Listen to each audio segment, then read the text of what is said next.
Into it, LSU right back where they kind of left off last year in the number 2 spot, with looking very dominant. But what's your take on the game coming up Saturday?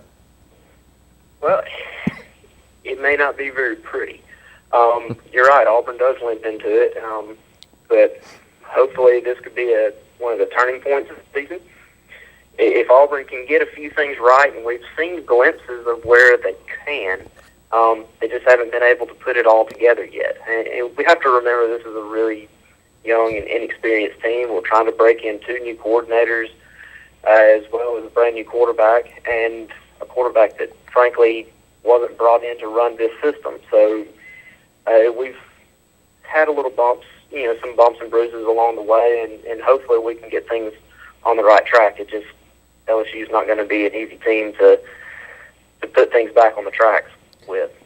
Dusty, I know a lot of Auburn fans are questioning, of course, when things are down, a lot of people, it's easy for them to question. But I've watched Gene Chizik and his staff over the last 3 years with player personnel, and I just don't understand sometimes the rhyme or reason for playing one guy over another, or why this guy doesn't come out and this guy rotates in and out like an El Toro Freeman that should have never came off the field in 2010 and played great and led Auburn in tackles for several games, and then some games he never played at all. And this year, Demetrius McNeil led Auburn in tackles at Mississippi State, doesn't even get on the field to the 3rd series against La Monroe, and didn't play hardly at all in the Clemson game. I mean, I don't understand. I think a lot of people are questioning, where's Chris Frost? Where is Ricardo Lewis? Even though he is a true freshman, he's making all the plays on special teams. Why is he not out there on offense having an impact? I think those are rightful questions of Gene Chizik and his staff. You're right, and it's been a question that we've talked about amongst ourselves before.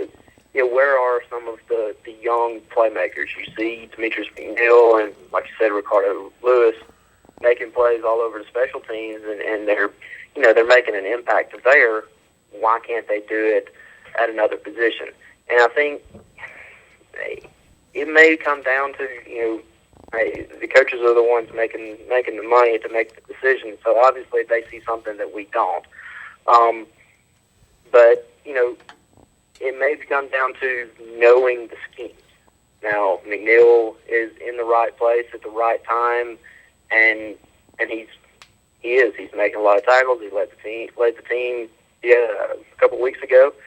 But he may not know the schemes. He may not be the right fit in coverage situations that they're looking for. So they may be bringing in another guy that may be a little bit better in coverage if that's what they're looking for. I'm not, it's kind of hard to tell what scheme they're trying to run, and maybe that's why we don't see certain players in certain instances.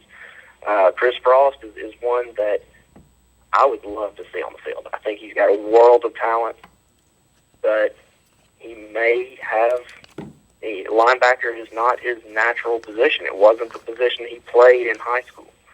So it may be taking him a little bit longer to learn the nuances of the position. At some point, if the season keeps going like it is, I think you may have to see them throw these kids to the wolves a little bit. Take your talented players, throw them out there, and let them learn trial by fire. Dusty, hey, Luke Robinson here. Question for you. What would have to happen to make a change at quarterback, or do you think that Kyle Frazier is going to be the horse they ride the entire year? I know Clint Mosley's got maybe an injury issue, and then Jonathan Wallace, of course, is only a true freshman, so they may be thinking in that light. But Kyle Frazier at times, I mean, he's shown some glimpses of doing some good things, but for the most part, I would say people are pretty disappointed with his play so far. Well, like I mentioned a minute ago, Frazier was not brought in to run a pro-style type system. And so he's maybe a little behind the curve on that, but you certainly don't want to throw a true freshman out there in the SEC. When you're playing defenses like LSU and Alabama later, they're going to eat a true freshman a lot. And I really just don't think Clint Mosley is healthy enough to throw him out there. I mean, you got a guy with a bum wing. We kind of saw what Chris Todd tried to do with a hurt shoulder a couple of years ago, and sort of made it work. But would we have been better with somebody else in that position at the time? Who knows? Right now, I think Frazier is pretty much the only thing that we've got. He showed flashes against Clemson. I thought his pocket presence was good. I thought he made his reads pretty well, and he made the right decision for the most part. He just missed the passes. His accuracy was a little off. He got happy feet a couple of times. And then I really don't know what happened against Mississippi State. His confidence was shot, and he just never was able to regain that composure against Mississippi State. We got Dusty Miller on the phone with us from college and Magnolia.com. Dusty, let's play the what-if game. What if Barrett Trotter is on this team and he's the quarterback? We know what kind of performance he had in the bowl game against Virginia, and frankly, I was on the sideline for that game.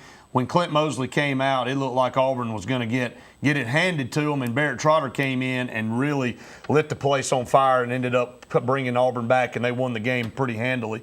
If Barrett Trotter's quarterback in this team, and I'm not going to say anything for the defense because the defense has been very porous, is Auburn 3-0 at this point if Barrett Trotter's quarterback in this team?